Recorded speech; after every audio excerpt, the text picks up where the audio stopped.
এসো, বসো, এখানে বসো, বসো। আজ তুমি এই ঘরে থাকবে। আর একটা কথা বলছি যে আজকে তোমার কাল রাত্রি, আজকে তুমি সন্ধ্যের পর আর এই ঘরের বাইরে পা রেখো না, কেমন? মনে থাকবে? কাকিমণি একটু এসো। বলছি ওর তো এখন শাড়ি চেঞ্জ করে একটু ফ্রেশ হয়ে নিলে ভালো হয়, তাই না? এই রে, শাড়ি তো আমি একা একা ঠিক মতো পরতে পারি না, কেউ সাহায্য না করলে।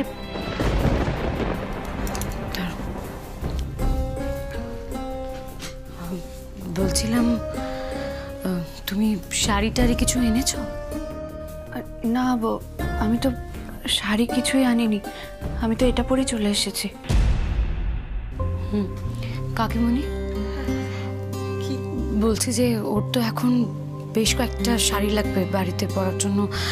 তো আমার তো ভাইয়ের বিয়ে উপলক্ষে কয়েকটা শাড়ি কেনাই ছিল, নতুন ভাঙিনি এখনো, তো সেগুলো আমি দিয়ে দিই ওকে এনে। সেই ভালো, সেগুলোই দে, না হলে আবার অনেকের কাছে অনেক কথা শুনতে হবে মেয়েটাকে। হ্যাঁ, আপাতত আমার শাড়িগুলো পরুক, পরে তোমার পছন্দ মতো শাড়ি আনিয়ে দেওয়া হবে, কেমন?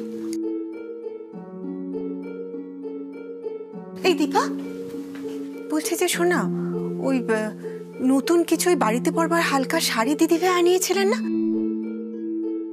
আরে ওই যে ছায়াকে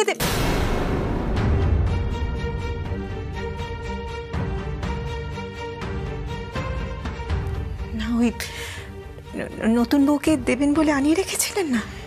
হ্যাঁ, নতুন বউয়ের জন্য শাড়ি আনিয়ে রাখা আছে ঠিকই, কিন্তু আমি দেখছি, মানে মাকে জিজ্ঞাসা না করে এগুলোতে আমি হাত দেবো না।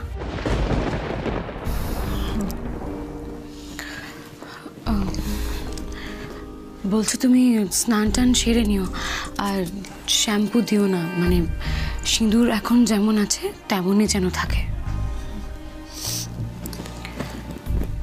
ও তোমার মাসি এখন ভালো আছেন তো?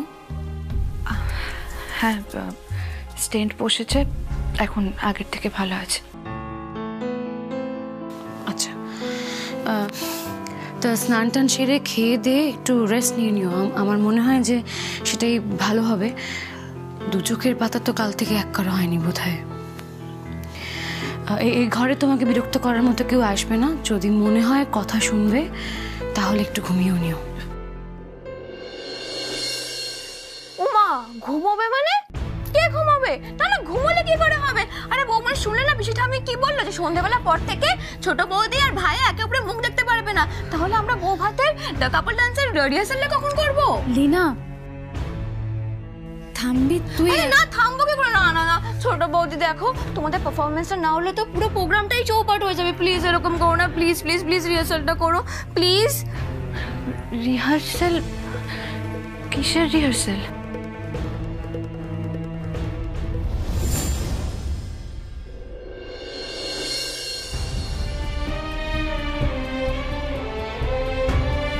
কে জানে মেয়েটা ওই বাড়িতে ঠিক মতো পৌঁছতে পারলো কিনা। ও বাড়ির সবাইকে মেয়েটাকে মেনে নিল। একটা ফোন করে দেখবো।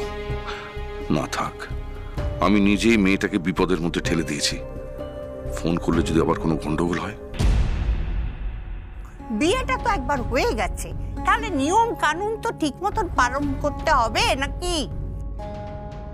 আলো দিদু ভাইয়ের শ্বশুর বাড়িতে তত্ত্ব পাঠাতে হবে তো কালকে। হ্যাঁ, সে তো হবেই। দেখো, আমি তো তত্ত্ব পাঠাতে বারণ করিনি। হ্যাঁ, বারণ করিসনি ঠিক কথা, কিন্তু কেক সাজাবে কে?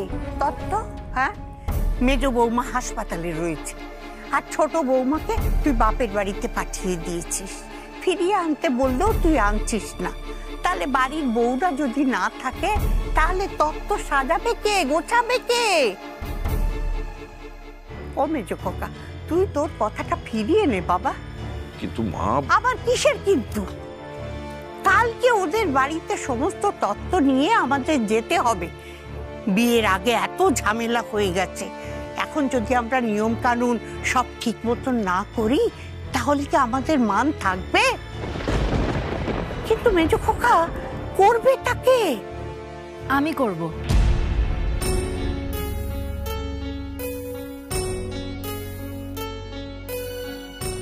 আরে বাবা ঠাম্মি বাপি, তোমরা আমাকে ওরম ভাবে কি দেখছো? দেখো না, আমি এই আলোর বিয়ের সমস্ত তত্ত্ব সাজানোর দায়িত্ব নিতে চাই। আচ্ছা, বলেছিস কথাটা ভালো, কিন্তু সবকিছু যতটা সহজ ভাবছিস ততটা সহজ কিন্তু নয়। সব কিন্তু একা করা যায় না ছায়া। আরে বাবা ছোটকা, আমি সব পারবো। না না, এটা কিছুতেই সম্ভব নয়। আমি ওর সঙ্গে নাচতে পারবো না। তুমি কি ভাবছো? ও মনে হয় ভাবছে ভাইয়া এতটাই খারাপ ডান্স করে যে ওকে ফেলে দেবে। না না, দেখো এক দুবার ওকে প্র্যাকটিস করাবো, তারপর ও ঠিক করে নেবে, তুমি চিন্তা করো না। না, তুমি একটু বোঝার চেষ্টা করো প্লিজ। আমি পারবো না ওর সঙ্গে নাচ করতে। বুঝতে পেরেছি ঝগড়া হয়েছে, বুঝলে তো ঝগড়া হয়েছে। শোনো শোনো, ঝগড়ার সময় ঝগড়া করবে আর ডান্সের সময় ডান্সের সময় নো ঝগড়া। তুমি প্লিজ একটু বোঝার চেষ্টা করো। আমি এটা কিছুতেই করতে পারবো না। এরকম করো না ছোট বৌদি ভাই, প্লিজ এরকম করো না, প্লিজ প্লিজ প্লিজ।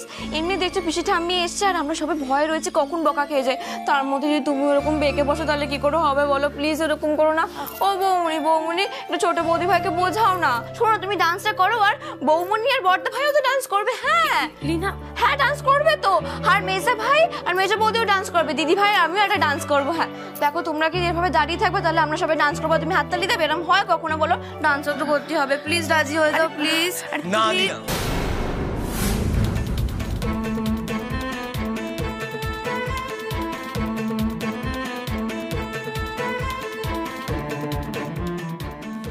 আমি ওর সাথে কোনো ডান্স করব না। Is that clear?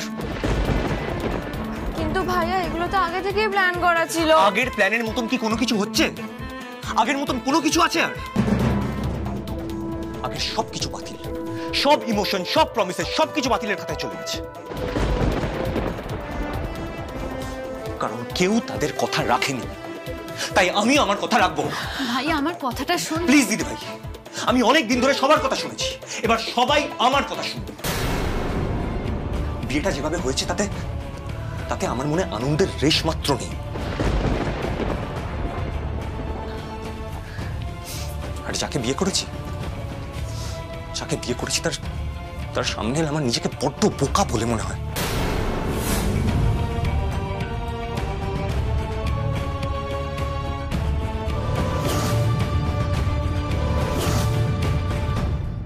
আমার সাথে তো দীপু দাদা আছে। দীপু দাদা, কি রে, তুই আমায় হেল্প করবি না? হ্যাঁ নিশ্চয়ই হেল্প করব। ওই দেখো, দীপু দাদা আমায় হেল্প করতে রাজি হয়ে গেছে, কিন্তু এবার শুধু বাপির পারমিশনটা লাগবে। ও বাপি প্লিজ তুমি পারমিশন দিয়ে দাও। দেখো, আলোর শ্বশুর বাড়িতে তত্ত্ব নিয়ে যাব বলে কথা, আমি তো মন দিয়ে করব। আর তাছাড়া ছোটবেলা থেকে তো আলোই আমার জন্য সবকিছু করেছে, আমি তো আলোর জন্য কখনো কিচ্ছু করিনি বলো। তাই আমি চাই এই তত্ত্বটা সাজিয়ে ওকে একটা ছোট্ট উপহার দিতে। সবকিছু এত ছেলে মানুষই নয় ছায়া। হ্যাঁ সুদিন একদম ঠিক বলেছি, এটা ছেলে মানুষই নয়। তো তত্ত্ব যদি সাজাতে হয় সেটা খুব সিরিয়াসলি সাজাতে হবে। আলোর শ্বশুর বাড়িতে কত লোক আছে, কাদের কাদের নামে তথ্য যাবে, সবকিছু জেনে নিতে হবে। মেজ বৌমা সবকিছু জেনে নিয়েছিল, কিন্তু মেজ বৌমাকে এখন কোথায় পাবো? সে তো হাসপাতালে।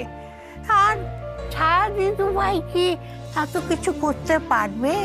হ্যাঁ ঠাম্মি, আমি সব কিছু করতে পারবো, তুমি দেখো। কিন্তু হাতে তো একদম সময় নেই, তুই এই অল্প সময়ের মধ্যে পারবি? বাপি, সময় অনেক আছে, তুমি একদম চিন্তা করো না। আমি দীপু দাদা হাতে হাতে সবটা ঠিক করে নেব। আর তাছাড়া মা তো কিছু জিনিস কিনেই রেখেছিল। আর অনিশ কাকু ফিরুক, অনিশ কাকু ফিরে আসলে আমরা তিনজন মিলে গিয়ে সমস্তটা কিনে আনবো। দেখো, কোনো অসুবিধা হবে না। ঠিক আছে মেজ কাকা, তবে তাই হোক। তবুও বলছি, ছোট বৌমা থাকলে অনেক ভালো হতো। বাড়ির বউ তো, শত হলেও ও যেভাবে গুছিয়ে করতো, আমার ছায়া দিদু ভাই কি পারবে সেইভাবে করতে? না না মা, দাদা এসব ভাববে না। দাদার কাছে না দাদার আদেশটাই সবচেয়ে ইম্পর্টেন্ট। সবথেকে গুরুত্বপূর্ণ হচ্ছে দাদার আদেশ। বাপি, তোমার একটা কথা বলবো? শোনো না, বলছি যে আমার একটা কথা রাখবে তুমি? মানে ছোট কাকিমণিকে বাড়িতে ফিরিয়ে আনবে প্লিজ। প্লিজ দেখো দেখো, মা তো এখন হাসপাতালে, কাকিমণিও বাড়িতে নেই, তাই বলছিলাম ভাবি প্লিজ ফিরিয়ে আনো। কিন্তু তনুশ্রী যে আলোকে... আমি জানি বাপি, আমি জানি কাকিমণি অন্যায় করেছে, ভুল করেছে, কিন্তু তবুও বলছি, তুমি তো ছোটবেলা থেকে আমাদের শিখিয়েছিলে বলো যে মানুষকে ক্ষমা করে দিতে হয়, তাই তুমি কি কাকিমণিকে ক্ষমা করে দিতে পারো না? বাপি প্লিজ প্লিজ তুমি কাকিমণিকে ফিরিয়ে আনো, আর না করো না বাপি প্লিজ।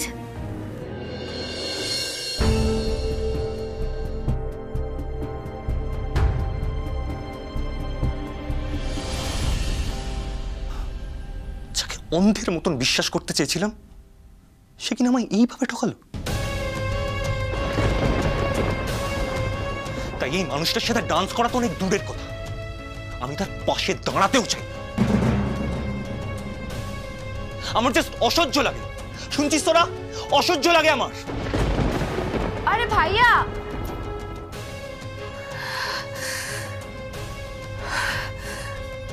ভালো লাগে না, এই অশান্তি আর একদম ভালো লাগছে না। লীনা, লীনা ছাড় না, দেখছিস তো আকাশের সমস্ত পছন্দ করছে না, কেন এগুলো নিয়ে পড়ে আছিস বলতো? আরে পছন্দ না হলে হবে, ডান্সটা তো করতে হবে। আচ্ছা কি সব বাড়িতে, সব বিয়ে বাড়িতে কি সমস্ত নাচ গানে সব হয়? না হয় আমাদের বাড়িতে এবার হলো না, এবারের মতো ছাড় না লীনা। ওর বাবা, আচ্ছা ছোট বৌদি, আমি যেটা কিছুতেই বুঝতে পারছি না, তোমাদের কলেজ থেকে এরকম ঝগড়া হয়, সবসময় ঝগড়া হয়, এক ফোঁটাও মিল নেই। তাও ভাইয়া তোমাকে এত পছন্দ করে, এতটা ভালোবাসে, আর যদি পছন্দই করে তাহলে এরকম কেন করে আমি তো বুঝতে পারছি না, তাই না বলো বৌমনি? লীনা, তুই চুপ করবি? পাকা পাকা কথা বলা বন্ধ করবি? আলো সরি, তুমি ওর কথা কিন্তু কিছু মনে করো না প্লিজ। লীনা, এই চল চল ভেতরে চল। আমাকে বলতে দে, জানো তো ছোট বৌদি, ভাইয়া তোমায় কতটা পছন্দ করতো তার প্রুফ আমার কাছে আছে। ও বিয়ের আগে তোমার জন্য গানও লিখেছিল। হ্যাঁ, আর ওই তো বিয়ের দিনকে জানতে পারলো যে তোমার নামটা বদলেছে। তুমি তো মানুষটা বদলাওনি, বলো মানুষটা তো সেমই আছো, কেন এরকম করে আমি না বুঝতে পারি না। সব সময় এরকম হঠাৎ করে বলছে ওর নাকি তোমাকে অপছন্দ। আচ্ছা ছোট বৌদি ভাই, তোমারও কি ওকে অপছন্দ?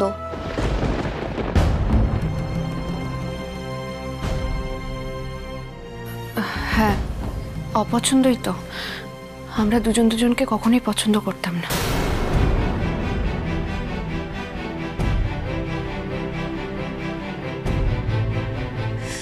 ও মা, এ কি কথা?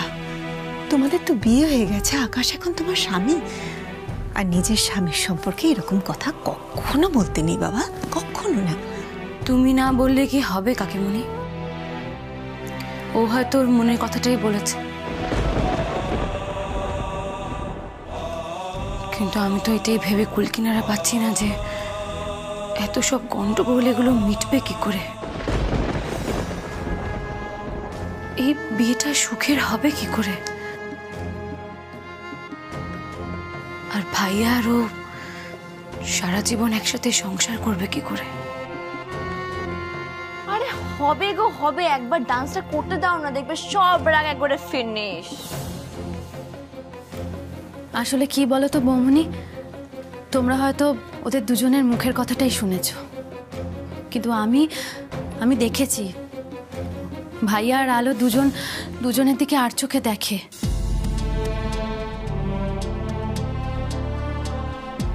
বলো তো, যদি সত্যি দুজন দুজনকে এতটা অপছন্দ করতো তাহলে তো ওদের দেখাটাই মিথ্যে হয়ে যেত, তাই না?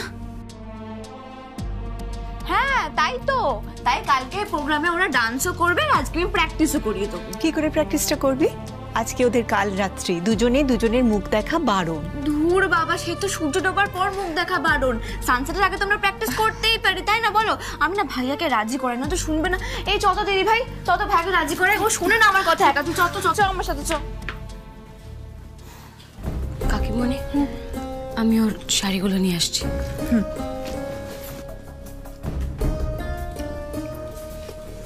আলো, খাওয়া তো কিচ্ছু হয়নি, আমি তোমার জন্য একটু খাবার নিয়ে আসি, কেমন?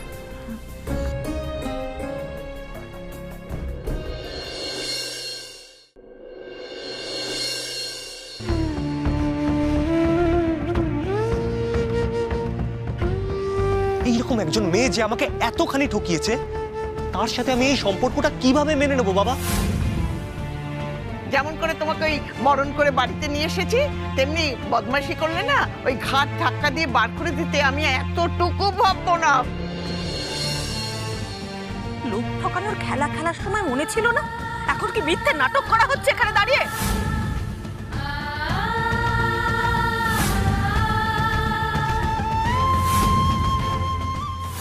আর যাকে বিয়ে করেছি তার সামনে এলে আমার নিজেকে বড্ড বোকা বলে মনে হয়।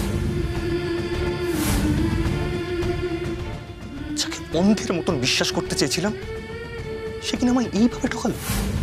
সত্যি তো, আকাশ তো ঠিক কথাই বলেছে। মিথ্যেরই তো খেলা ছিল এটা। আকাশের কাছে আমি মিথ্যেবাদী, এ বাড়ির প্রত্যেকটা মানুষের কাছে আমি মিথ্যেবাদী। কিন্তু না, এই মিথ্যেবাদের কলঙ্ক নিয়ে আমি সারা জীবন বাঁচব না। কি করে এই মিথ্যেবাদীর তকমা আমি আমার মাথা থেকে মুছে ফেলবো? কি করে?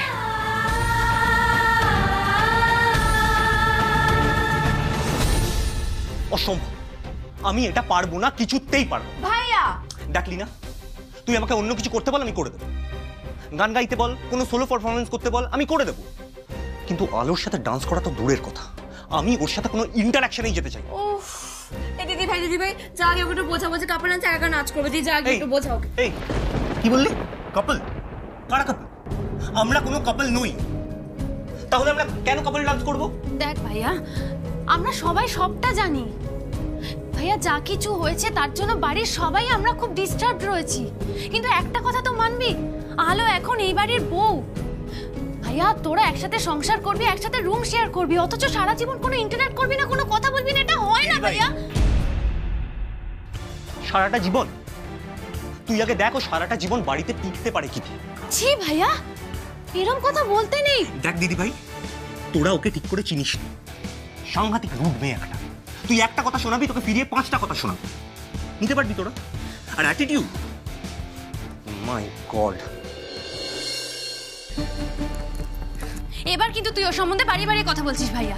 ও বুঝতে পেরেছি, ও বাড়িতে ঢোকার সময় ওরম কেঁদে কেঁদে রিকোয়েস্ট করছিল বলে তোরা সব বলে গেলি। ও কিন্তু আসলে এরকম নয়। না, আমাকে এবার কিছু একটা করতে হবে। ওই মেয়ে সফটলি এত কথাই বলে না, সারাক্ষণ নাকের ডগায় অ্যাটিটিউড। অ্যাটিটিউড? কি বলছিস তুই ভাইয়া? এমন কিন্তু নয়, ওটা তো ওই তোর সঙ্গে ডান্স করতে রাজি রে। কি?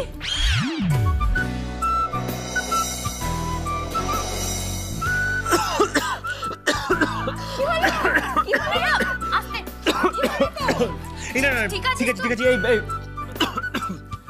তুই বলতলি না?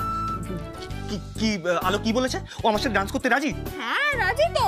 ইম্পসিবল, তুই এটা মিথ্যে কথা বলছিস। আরে না, মিথ্যে কথা বলছিস না, দেখ রণবীর কাপুরের দিব্যি। রিয়েলি? তুই চাশমিশ আমার সাথে ডান্স করতে রাজি হয়েছে? না, এটা হতে পারে না, আমার তো বিশ্বাস হচ্ছে না। আরে বিশ্বাস কর আমাকে। না রে, তুই দেখবি ওর নিশ্চয়ই অন্য কোনো একটা ভাবনা আছে। এখন তোকে হ্যাঁ হ্যাঁ বলছে তো, দেখবি লাস্ট মোমেন্টে গিয়ে বিয়ের মতনও ঝুলিয়ে দিয়েছে। ওর নিশ্চয়ই অন্য কোনো একটা প্ল্যান আছে। ঠিক দেখবি শেষ মুহূর্তে অন্য কোনো একটা বানিয়ে বানিয়ে মিথ্যে কথা বলবে আর পারফরমেন্সটাই করবে না।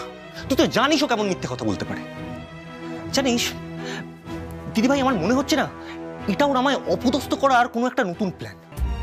শেষ মুহূর্তে ব্যাক আউট করবে, তারপর সবার সামনে আমাকে হাসির পাত্র করবে। ভাইয়া, তুই আগে থেকে কেন এসব ভাবছিস? শুধু দেখ দিদি ভাই, ও আমাকে একদম পছন্দ করে না। এই সব ওর নাটক। আরে না রে, নাটক নয়। আচ্ছা বাবা, যদি নাটক নাও হয়, যদি সত্যিও হয়, তাহলেও ও ডোবাবে। ও তো সারাক্ষণ মুখের সামনে ওরম বই গুজে থাকে। ও কি জানবে নাচের ব্যাপারে? ও সব মিউজিক, রিদম এসব জানে নাকি যে তালে তালে নাচবে? দেখ, ওর দ্বারা এসব হবে না। আমাদের কলেজে ওকে জ্ঞান দিদি বলে ডাকে, আর জ্ঞান দিদিরা নাচ করতে পারে না। দেখলি না, এইসব হবে না, এসব বাদ দে। যদি পারফরমেন্স করতে হয় আমি সোলো পারফরমেন্স করব, না হলে আমি পারফরমেন্সই করব না।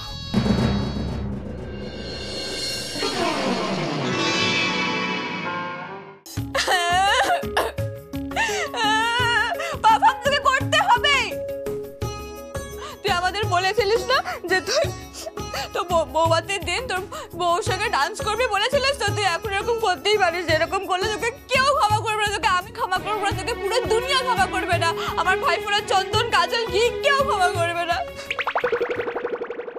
সবাই আমার সাথে এরকম করে।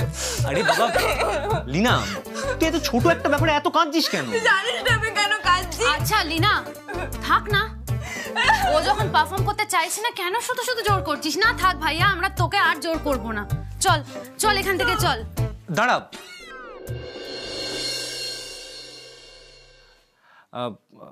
আমি ডান্সটা করব।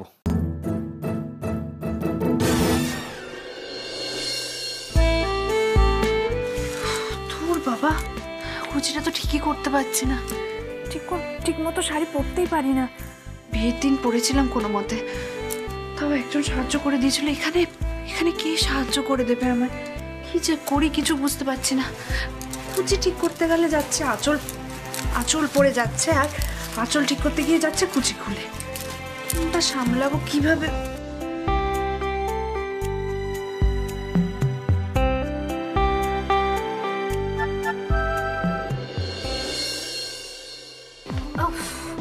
এভাবে শাড়ি পরে কি করে বাইরে বেরোবো? শাড়িটার যে অবস্থা, কেউ যদি আমায় একটু সাহায্য করে দিত কুচিটা করতে। আচ্ছা, আকাশের ওই বৌমনিকে বললে হবে না? যাই, ওনাকে গিয়ে একবার বলি। হ্যাঁ,